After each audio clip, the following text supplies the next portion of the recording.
torn. So I prefer with implants, I prefer to have slight disocclusion, very slight. Like I use the like 100 micron articulating paper, and I have 100 micron. Yes, for implant crowns. Okay. Yes.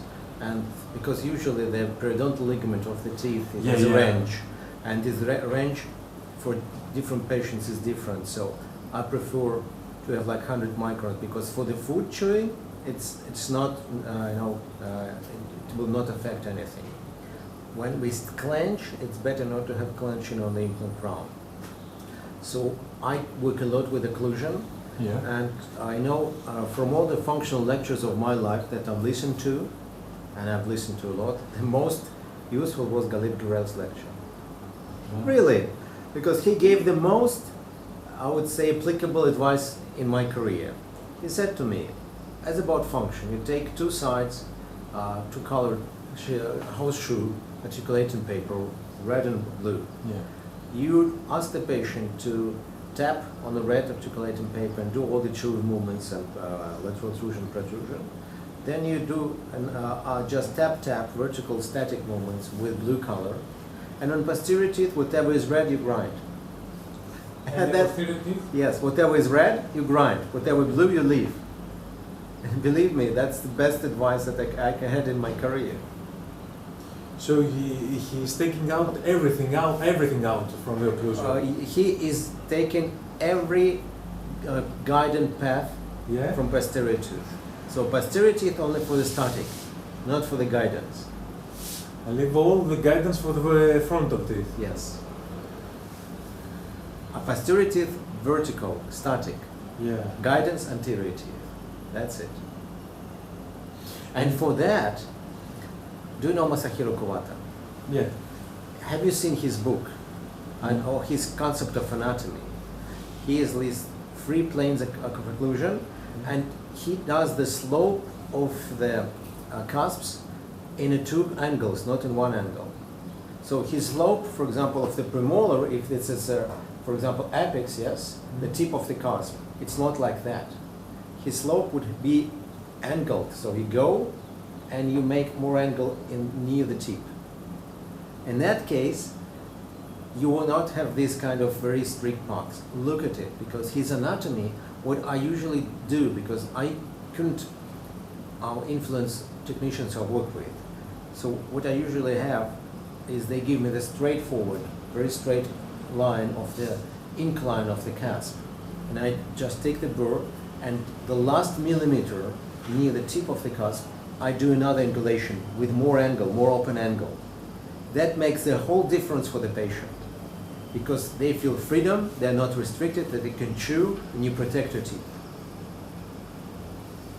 One more question about the red and the blue articulation paper. How many microns would be? Unfortunately, 2-color articulating paper is always thick. It's always thick. Yes, unfortunately. About 200 but microns. if I remove too much from the guiding paths of a posterior teeth, that's not a problem. 200 microns is nothing. That's why with static occlusion, when I already mastered the dynamic occlusion, for example, final points, I do the thin articulating paper in the end. And the last thing I'm doing is I'm checking the shim stock, that it has to be held by the teeth. But the natural teeth, not at the implants. At the implants? With the implants it has to slide through, yes. And between anterior teeth it has to slide through. Shim stock only. Yes. And the chew movement, it will be with 200 microns or on the red one? Yes, and also cohesive-wise, you place the patient with a degree 45 degrees of the chair, you take 200 micron articulating paper, and you ask the patient only to chew, not protrusion. Protrusion has to be protected by anterior teeth. Chew, outside in, outside in. You do only these movements, and whatever path you see on anterior teeth, you grind with a gray wheel, diamond wheel. Both sides. Rubber diamond. No, anterior, upper anterior teeth. Upper anterior, because there is thing called envelope of function. Sometimes with our work, we restrict the envelope of function. And if that happens, patient would complain, and you will never know what is bothering your patient, but he will never be happy with your work. So I'm doing all the time. So I did everything, and in the end, patient comes. I put him in upright position, like 45 degrees. Ask him, don't tap, don't protrude, don't slide, chew, only chew. And this final step, I remove all these red tracks On the upper side. on upper, yes. And I leave only the point. So it's not guiding contacts that I'm eliminating. I'm eliminating something that restricts the envelope of function. That's why it always takes a lot of time with me to adjust occlusion. If we use the 80 microns, that it's red. For the chewing, it's not so much. For the guiding path, please. For the chewing, no. For the chewing, the envelope of function is the most important thing that we can do for our patients. And I don't understand orthodontists who, during the treatment, make the overjet too small.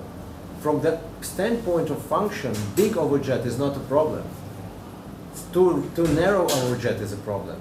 And sometimes without treatment, we do the overjet decreasing. And patient start chewing, and he is hitting anterior teeth all the time. Too much force. And he doesn't understand it.